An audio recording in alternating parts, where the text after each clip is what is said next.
These glorious waters off the South African coast are home to a fearsome predator that's right at the top of the food chain. We're here because they've recently caught in their beach protection nets the biggest great white shark they've seen since 2002. By carefully dissecting the body, we're going to reveal the deadly nature of its infamous jaws and how it can smell and detect just a few drops of blood from miles away, and how sharks became the biggest of all fish in the seas. Join us as we go deep inside the great white shark.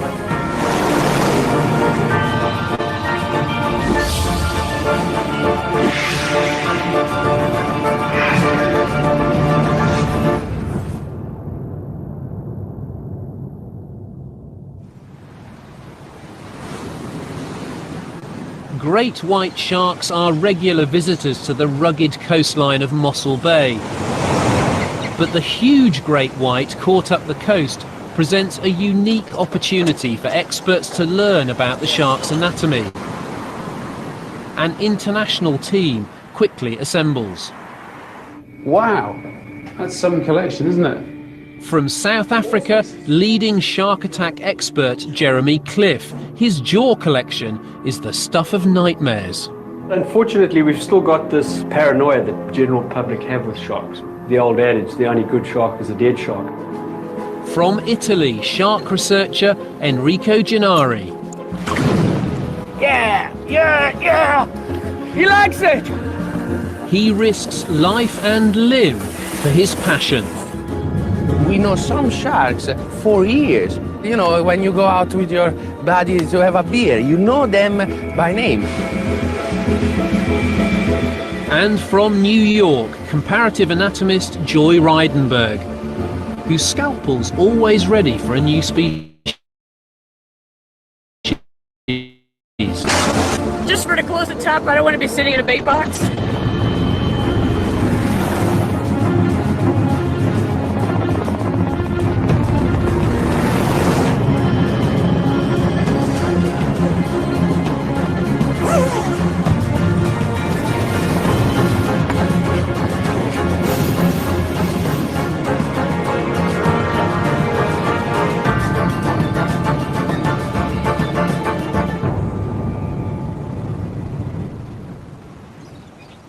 It's huge. It's much bigger than I thought it would be. Yeah, I didn't think it would be this big. Wow. It's really a big animal. And looks like it's a female. So it's a female. Do we know what weight it is? How old do you think it might be? 900 kilos, probably in the region of about 12 years old. That's a big fish. As scientists, we want to look under its skin to reveal the great white's deepest secrets. Why it will die if it ever stops swimming. How it's evolved to become such a formidable athlete.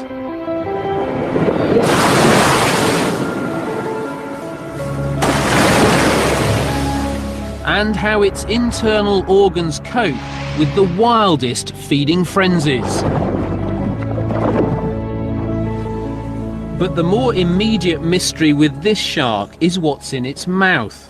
It looks like its last meal, but it's not. This is the stomach, and there are two possible hypotheses why the stomach is out. Sharks are able to revert the stomach to get rid of their stomach contents in case they have something that they can't really digest. So kind of like a form of vomiting, then, Basically, yes. That's so weird. Yeah, there's like, That really is weird. and then another possibility is that in terms of stress, they also can get stressed and release the stomach out but It seems that this shark vomited out its own stomach in the panic of being trapped in the net. First job is obviously going to be to get it onto the dissection table, so that we can get it down and then orientate it to start the dissection.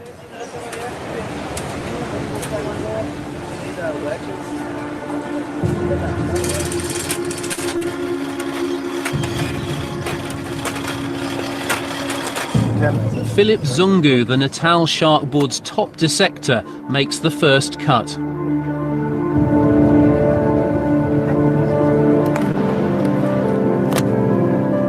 Joy's raring to join in.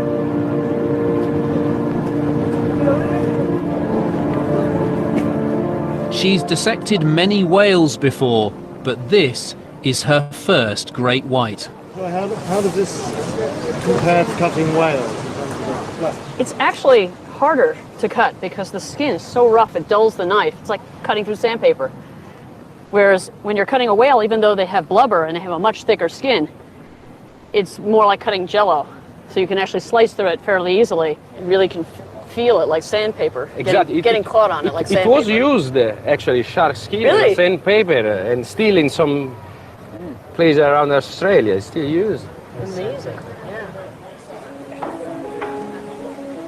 In fact, closer examination of the shark's rough skin provides clues to its evolution, as Richard Dawkins explains. If you should happen to be in a position to stroke a shark, you can do it one way like that, but if you do it the other way, it's rough. And the reason is that the whole skin is covered with little tiny teeth. If you look at an ordinary fish, like a trout, it's covered with scales, and there are various fossil groups of fish which are covered with bony armor plating. But sharks have this immensely tough chain mail, and it's made of little miniature teeth. They're just the same as the big teeth which sharks use to eat with. It looks as though probably what happened in evolution is that the micro teeth of the skin became the teeth that they use to eat. That's extraordinary, isn't it? It's just amazing how those animals are adapt.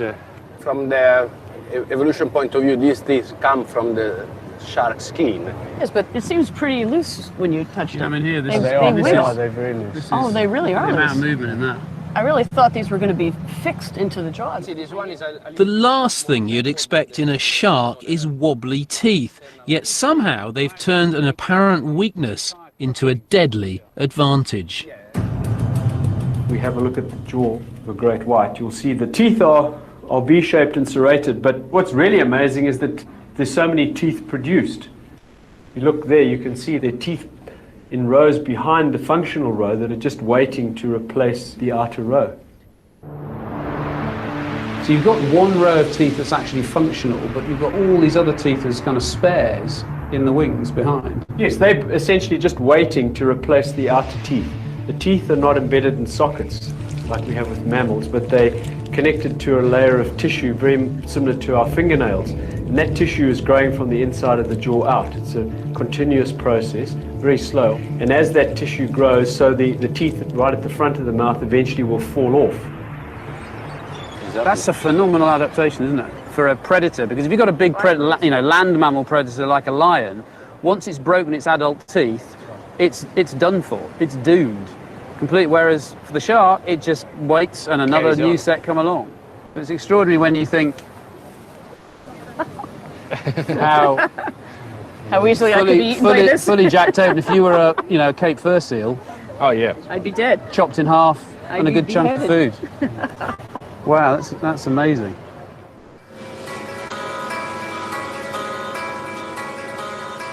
Enrico's keen for us to meet his razor-sharp friends. We're going to find out how hard they really bite and track their movements across the bay.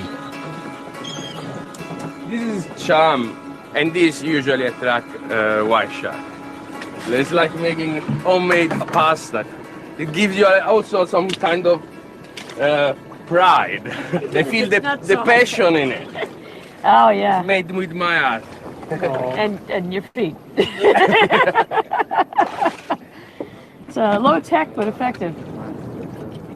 Is that the chemicals that they're after? Is it like hemoglobin? Biologist Simon Watt's curious to see whether Enrico's oily footwork will tempt in the sharks. Sharks don't swim like in the movie Jaws with the dorsal fin out all the time with the music on the background. It's not there. After hours of waiting, I hear that music.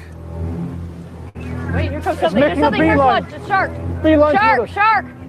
There it is. It's There by we the, go. It's by the bait. Here we go, everybody. A bigger one. Woo! He's Oh he's man, going look under. at that. How exciting is that? They are so close. That's the front, Ian. Whoa! Whoa! It's huge. Oh my God, that's huge. That's as big as the one we looked at. Hey, good boy. Didn't I promise you a big one? Oh yeah. Okay, it's big enough? It's scary. Okay.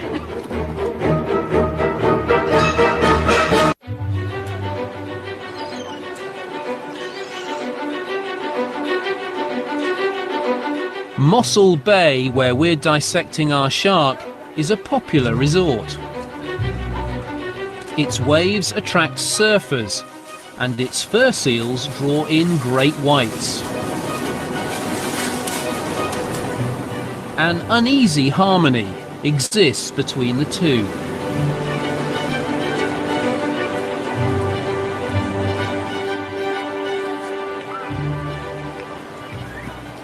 While the team crack on with the dissection around the head, which is pretty delicate, it's worth just taking a look at the whole animal and reflecting on what probably most of the people here watching think about great white sharks.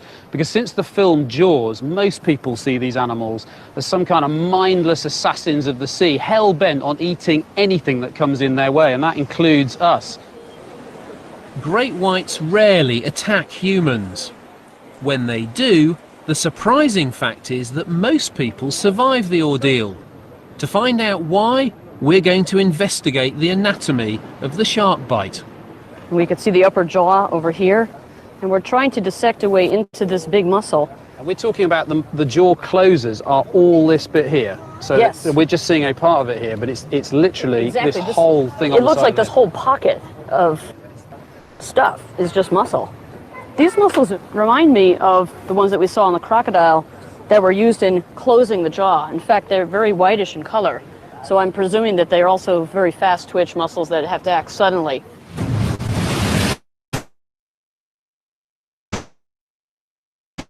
Compare a great white's bite with the crocodile bite we'd measured before. Okay, everybody set? Set. Here we go. Everybody ready? Oh, my. Great bite. Hey. Let's have a look. So that's 1,413 pounds. That's about 600 and something kilograms. That's what? 20 times stronger than my bite. To tempt a great white to bite meter, Enrico surrounds it with rotting fish. Yeah, yeah, yes. Come on. A little bite. It's juicy.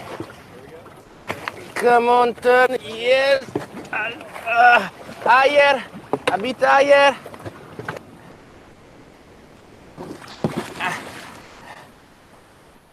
What he did here was touching. It was just. Well, how much is the reading? 29 pounds, nothing. My bite is much stronger than that one. This weak, exploratory bite is the reason most shark attack victims escape with their lives. Once they realize we're not tasty seal blubber, they usually don't come in for the second killer bite. But now he should come back because he knows there's something tasty inside. And now let's hope to have a stronger bite.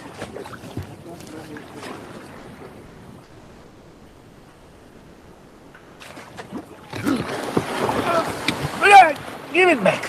Give it back. It's mine. Let it go. Ah! Oh, no.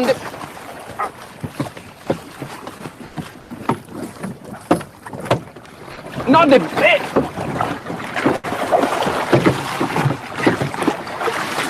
It's mine, not yours. Oh, wait. Oh, wait. Oh, see? Look at that.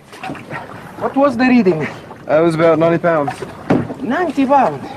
90 pounds is about 40 kilos. It's about my bites. There's also, you can see, didn't go really for the bite meter, most for the buoy. But that's quite a weak bite. Even when they do come in for the kill, their bite is no match for the crocodiles. I suppose you're saying different techniques, basically. So the crocodile and the alligators are wanting to hold on to their prey and they use the water to drown it, whereas this is wanting to take a big chunk out of it, isn't it? Exactly. The crocodile can have something like 3,000 maximum pound of bite strength. Here the white shark, the maximum that we have seen for a 3.5-4 meter shark is about 500-600 pounds. It's much lower than a crocodile. It's hard to believe such huge jaw muscles deliver such an unimpressive bite, but it's easy to see why after dissecting the jaw. I mean, here's the edge of the jaw itself, because it's not physically attached to the cranium. It's a separate piece. You can get your fingers behind there and feel it's all separate. Oh, that's this incredible. wiggles separately. The skull is pretty firmly attached in here right now. This is being held up by a hook mechanism right here. So this is pretty stable. But I can wiggle this back and forth. This is kind of wiggly. At first glance, this weak jaw arrangement with the upper jaw floating free from the skull seems to offer few benefits, whereas the croc's jaw, which is moulded into the skull, results in a much more powerful bite. But hanging free has its advantages too. When a shark opens its mouth, the jaws can be thrust forward, enlarging the size of its bite. The prehistoric-looking goblin shark has taken this ability to the extreme.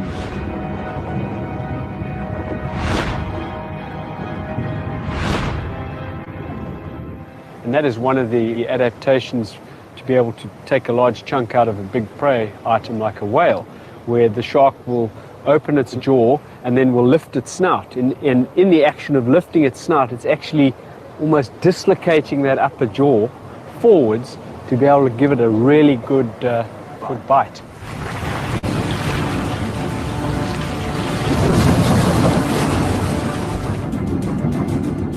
There's one final puzzle to solve in the anatomy of the bite. How did this bizarre jaw evolve? To answer this question, we need to continue our dissection by examining the shark's breathing apparatus, its gills. Okay, I think we should now expose the gills and look at them from the inside. Yeah. See how they're arranged. Yeah, I need the big one. Thank you.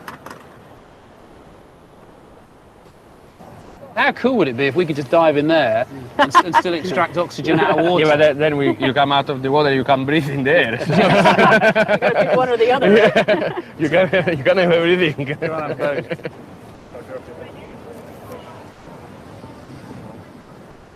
If we cut back along the gills, we see these wonderful feathery structures. Very pretty, actually. And each one of these is like leaves of a book. So you can take each page of gills and flap them back and forth here. And this is where all the respiration is occurring. So water's coming this way, and the blood is running across the gills back and forth this way. So as these two run against each other in two different currents, that's where the oxygen exchange is occurring. A great white must keep swimming to ensure a continuous flow of oxygen-rich water across its gills. If it stops, it suffocates. Each one of these gills is supported by a cartilage bar. Here's one of those bars right here.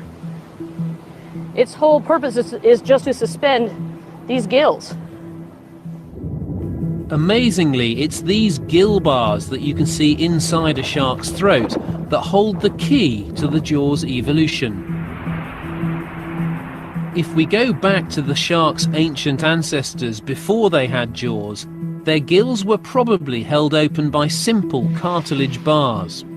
Initially, it's thought that tiny hairs helped draw water through their gills. In later generations, the gill bars became hinged, so they could work like a pair of bellows, pumping water in and out. The hinged bars at the front were now perfectly positioned for a new role. to trap food. And so the jaw was born. So in fact, you have these two bars, the upper and lower jaw, and then you have behind here, you can feel right here is another big cartilage support. This is actually another arch of the gills. It's taken the breathing apparatus and made a weapon out of it. That's amazing. The front part. It's made a jaw with these wonderful, dangerous teeth. Okay, 1, 2. Enrico offers Joy and Simon the chance to go eye to eye with a great white in a shark cage. They love doing all this though, you know, actually getting in the water with the sharks is, I think, really important to these guys. That's addictive. It's addictive.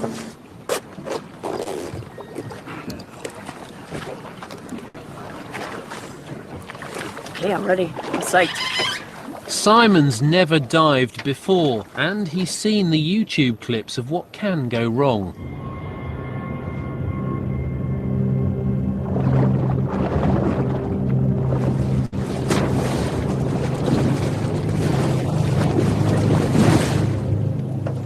But he has a more pressing anxiety. His sea legs are failing him. All right, buddy, you okay? Usually feel better after that. Okay, here's something for your mouth. Jeez. Happens to everybody, you know.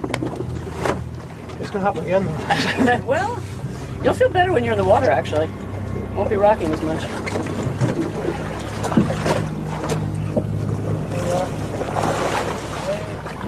After seeing that one that swam by, I'm a little scared, actually.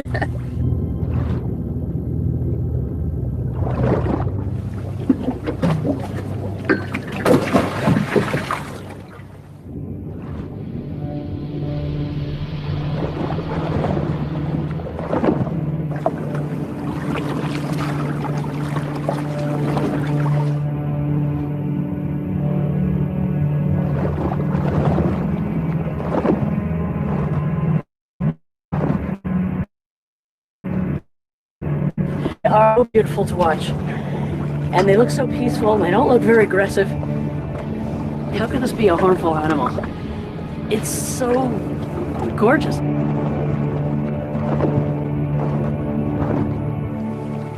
Oh, wow, look at that. Wow, side by side, like a dance. 1, 2, 3, 4. 5 sharks. It's amazing. That's a party. This big flat black eye, it stares right at you, and all of a sudden you get this feeling that, is it really thinking about me? The sharks are making circles around the boat, closer and closer, like a spiral, so that the more at ease they are, the closer they get.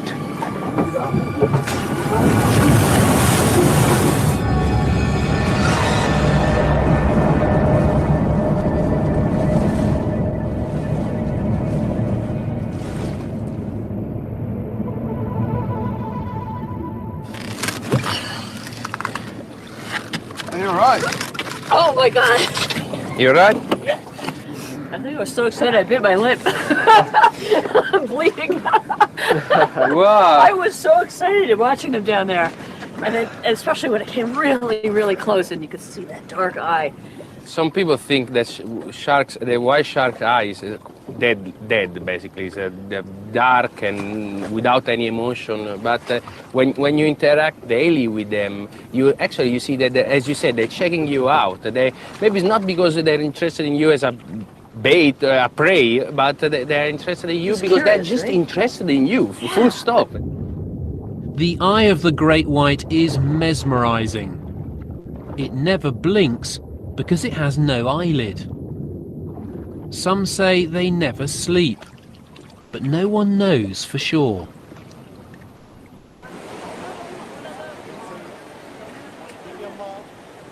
These eyes are unusual. They're very, very big compared to other sharks, aren't they? They are, and it suggests that for white sharks, vision is probably quite important.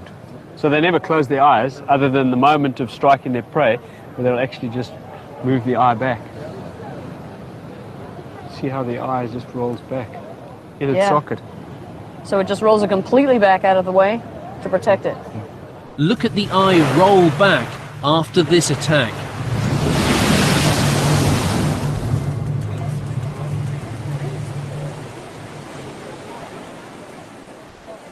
The eyes also have another layer of defense. We've taken the eye out from the socket. We're going to just place it on the back of the shark here and try to cut through it. Otherwise, just cut with a scalpel. Hang on. It's really hard. It just shows you how effective this could be against a seal claw. I was going to suggest just if you cut a ring It around is with a scalpel like that. very Yeah, solid. just take them. Well, that helps answer the question, doesn't it? It's a very, very thick-walled eye. Let's try cutting this That's way. it. That's it.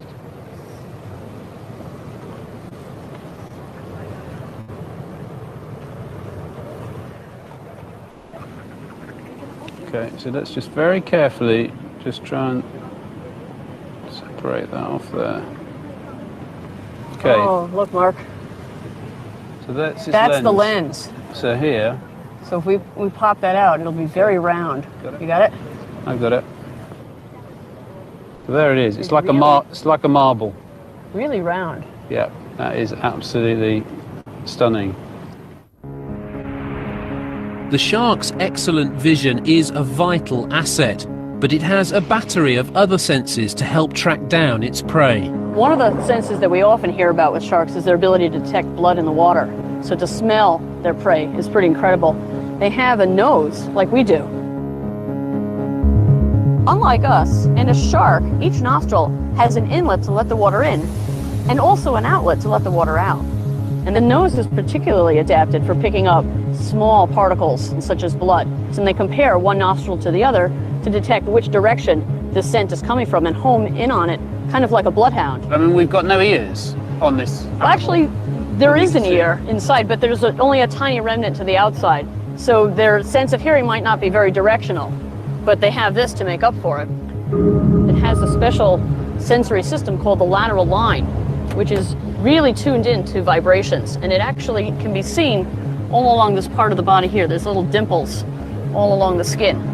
And if we look very close here where we've cut into the skin, you can actually see the lateral line system cut in cross-section, bringing input back to the brain to let the shark know that it sensed some vibration in the water. As it hones in on its prey and it rolls its eyes back in its socket to protect the eyes, it's now blind, so it has to use another sense to detect where its prey is, and that's this electromagnetic sense. So all of these little pores on the front of the snout, which are called the ampullae of Lorenzini, which have this jelly in them, are able to detect an electromagnetic field, which is what is emitted from every living creature. And that is picked up by the brain as another sense, a unique sense that these animals have. This part of the shark is very sensitive, and with a white shark, if you push the nose back, actually it's like overloading their sense, and they get in a kind of almost sleeping mode for a few seconds. So if you punch a shark in the nose, you can basically hypnotize it. You could, I don't know, I wouldn't try with this one, but No, I'm not planning on sticking my head into the shark's face.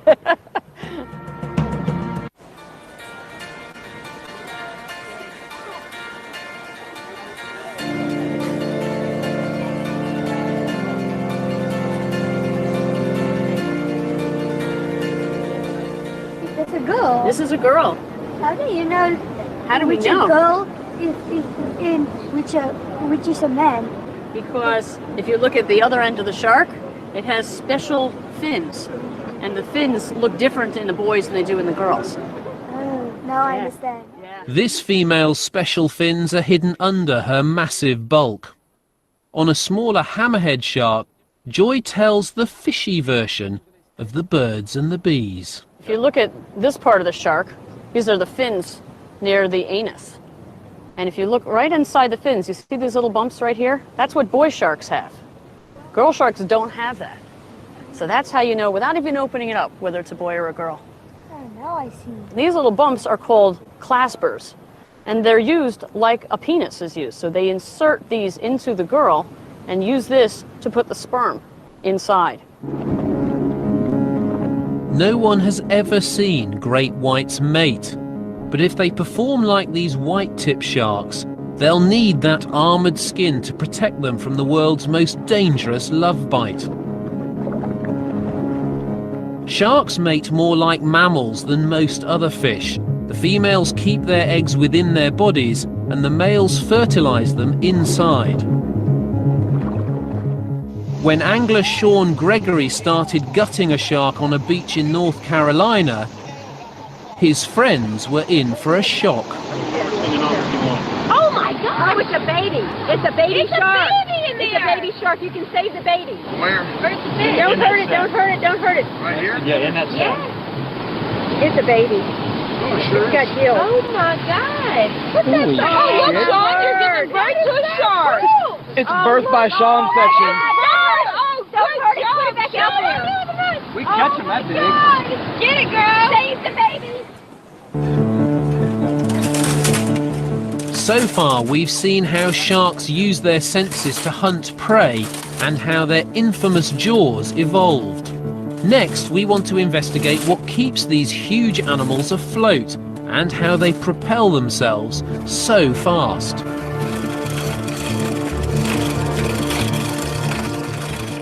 One, two, three! One, two, three! Yes. Yes. Well done, guys. Thank Yeah. you. Yes.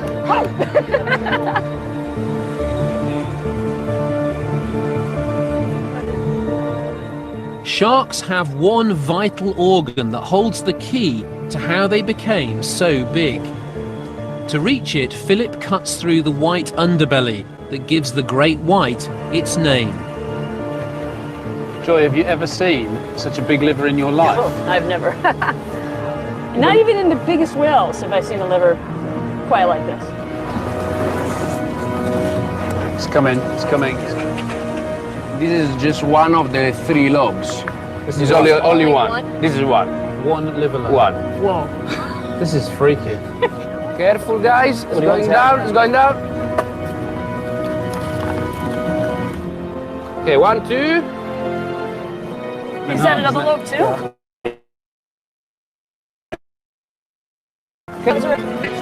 Oh, here we go. Whoa. That was Wait, about you forgot the one piece.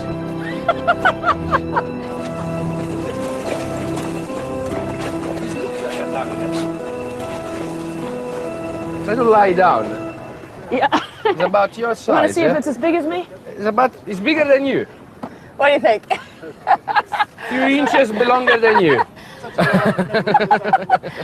I am totally mind-boggled by this. I can't believe how big this liver is. It's bigger than I am. In nature, you have to always think why something happened. So why this liver is so big. If you look at the shark, and you can see that inside doesn't have, like other fish have, the swim bladder. The swim bladder basically is a gas chamber that expands and decreases volume in order to help the fish to float. Like a buoyancy compensator that a scuba diver would wear. You can change the volume and change the buoyancy that you need to be at It's to exactly keep them the same. neutrally buoyant in the water. Exactly, it's exactly the same thing. There's something in this that helps it with buoyancy, but what?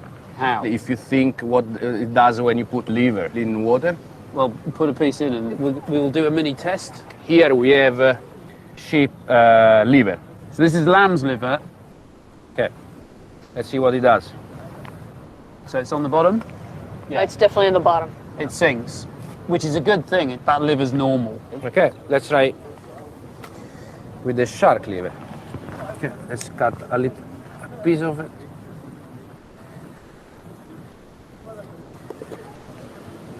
Let's try. Oh, it's, yeah. Voila. And it floats. So what does it tell you? It's got an inbuilt buoyancy aid. This is like a big life preserver. Exactly. The liver is full of this oil that is called squalene, from the name of squalus, that is a shark, basically. Okay. And it is a very fat liver, very dense in oil. If you put oil in water, what happened to the oil? It floats. It floats. And the first thing that you said about this thing, you said, is huge, and you think it weighs a lot. And actually, it helps the shark not to sink.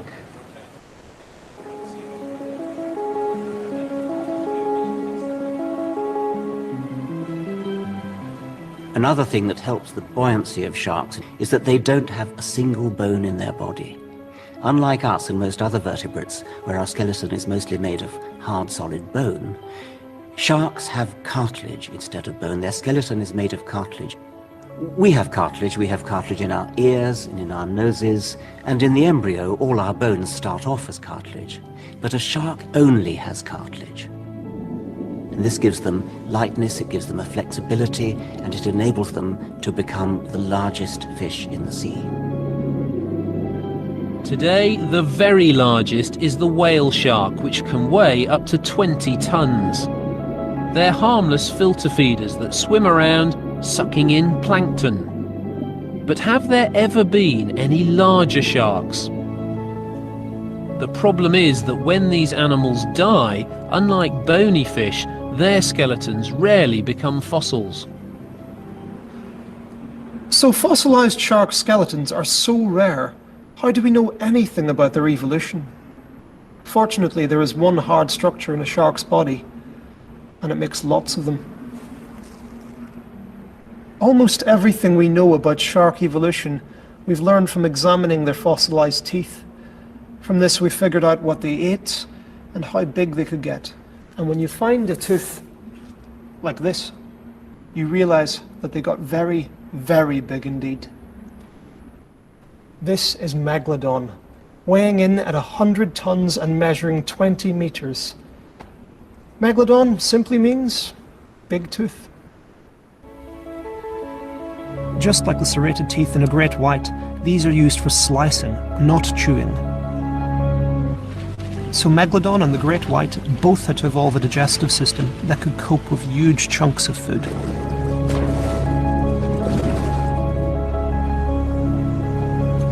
What strikes me when I look at what's left after the liver's been removed is that there's hardly any guts at all.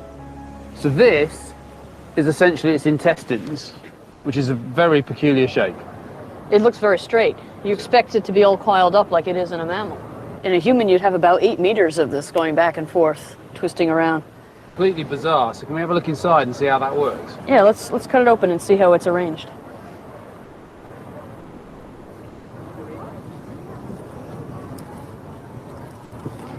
That has an interesting smell. This fish has definitely been eating something. Wow, that's amazing. It kind of looks like the gills. Look at all these little incredible folds. It's like just leaves. So what's the flow through here then? Because we know the stomach's avulsed through the mouth, so that bit's up there. But once you've gotten into the beginning of the intestinal tract, which starts right about here somewhere, but the solids would go all around the periphery here in each one of these grooves. It looks like a big spiral staircase. Here's the beginning of the spiral right here. See how my finger goes underneath like that? So this is one plate right there. Okay, so it's then going in like this. Right, so it'd go into the next plate, which would take it around to the next level.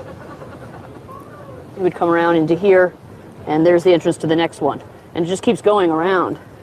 Wow. I mean, the whole point of any intestines is to get big surface area for absorption of nutrients from the food. Well, I think you're getting it here over a very short length. That is such a neat solution to the problem, isn't it? This unique spiral valve is surely one of the most compact digestive systems to evolve in such a large animal. Although it seems to have one serious flaw, unlike crocodiles, sharks find it hard to digest bone. That's why they need to invert their stomachs when they've bitten off more than they can chew. Is this a really slow process? Because I mean, being it's a fish, it's cold-blooded, so on that basis, does it have a very slow metabolism, a very slow digestion? You're talking about fish in general. I'm talking about this one. I mean, it's cold-blooded, so therefore slow system. I have to give you a bad news, actually. These are not cold-blooded animals. But it's a fish. Yeah, unlikely the majority of fish, these are able to maintain higher body temperature than the external water temperature. So they're warm-blooded? Yeah. How does a fish achieve that? In order to show you that, we have to cut in section, and it's going to be easier to show you that. We can start cutting from here and going backward. Okay, so here's a knife. Enrico wants to expose the tail muscles to see how they increase the great white's body temperature. During a lifetime of constant swimming, They can travel 20 times round the Earth, yet they also have enough reserve power for sudden bursts of acceleration.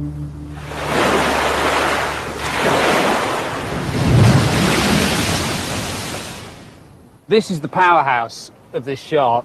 This is what propels almost a ton of shark through the water, and it's always swimming. So this thing is going backwards and forwards the whole time, but also can get this thing right out of the water, which is some feat. In very few seconds, yes. So what drives this? Is inside here. Okay. And you cut right through, and this is just jam-packed with muscle. Over 85–90% of this is just muscle.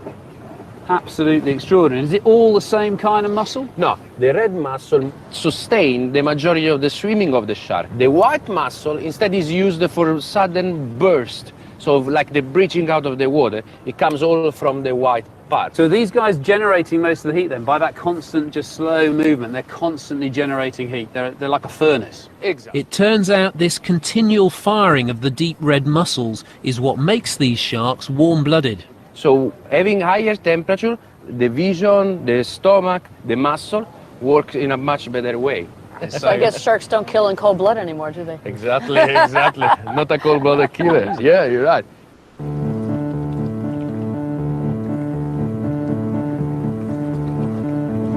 Enrico's love affair with the great white began as a boy when he saw a documentary about sharks. Later, he left Italy for Mossel Bay to try to find out more about these elusive giants. Nobody step in front of me from now on, eh? Safe, off. He tracks their movements by darting them with radio tags. This is Marcella, guys. Being so long in the same place, we know some sharks for years. Like when you go out with your buddies to have a beer, you know them by name. And of course, the one that you remember the most are the biggest and the most charismatic ones. Marcella is not very big, but is very feisty.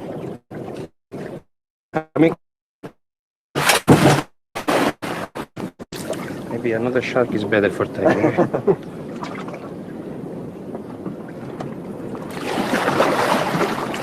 Okay, ready? Perfect. You got it perfect. Done! Well done! Mission accomplished. Bye-bye. Go and do your sharky business. Do you want to do it? White shark is the iconic shark in terms of fear. People hate them. People want to kill them. And I mean, when I was a kid, I always support for the Indians rather than the cowboys. I always supported the weakest side. And that's why I really want to, with my study, to make a difference. We know what Enrico thinks about sharks, but what goes on in the mind of a great white? Joy has one final cut to make. She's about to lift the lid on its very weird brain.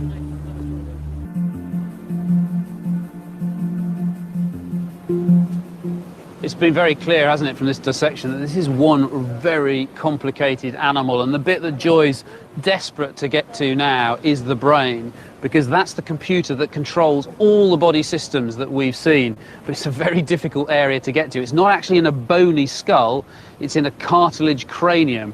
But first of all, you've got to take the head off to lay it flat to be able to get at it, and that's a tough old job. Is it free? Oh, now we're free. Okay, let's turn up Jaws here. Oh, yes. And how are you going to turn it? Do you want it?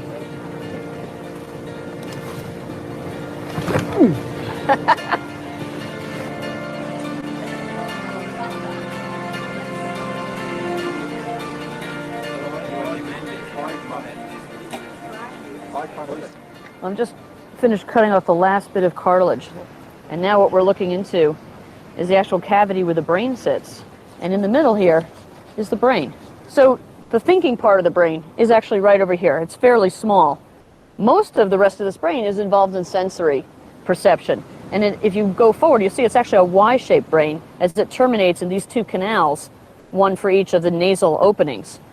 But most of what you're seeing here is all processing sensation, smell, vision, these ampullae of Lorenzini, which are not just under the front of the nose, they're all across the top of the head.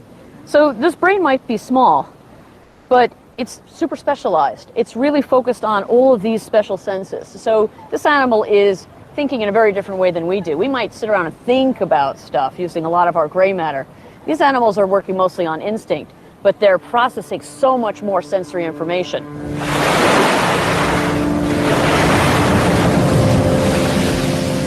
The great white's killer instinct has propelled it to the summit of the ocean's food chain. But we're not part of that food chain. More people are killed by kitchen toasters than by sharks.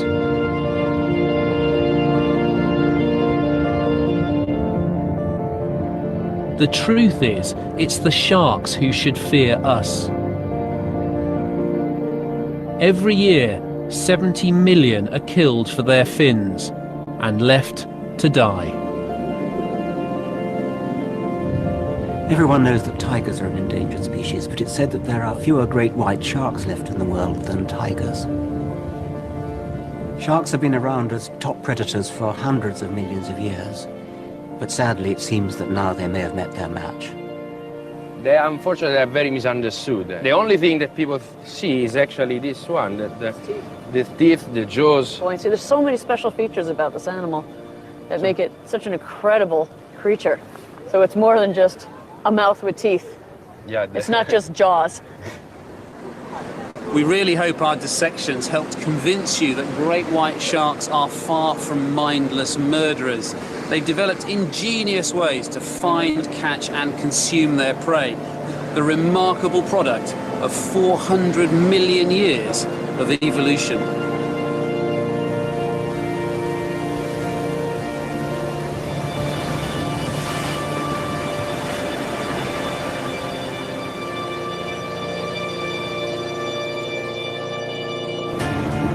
Next week, we're in the Florida Everglades on the trail of giant pythons. We'll reveal how these animals sense, squeeze and swallow huge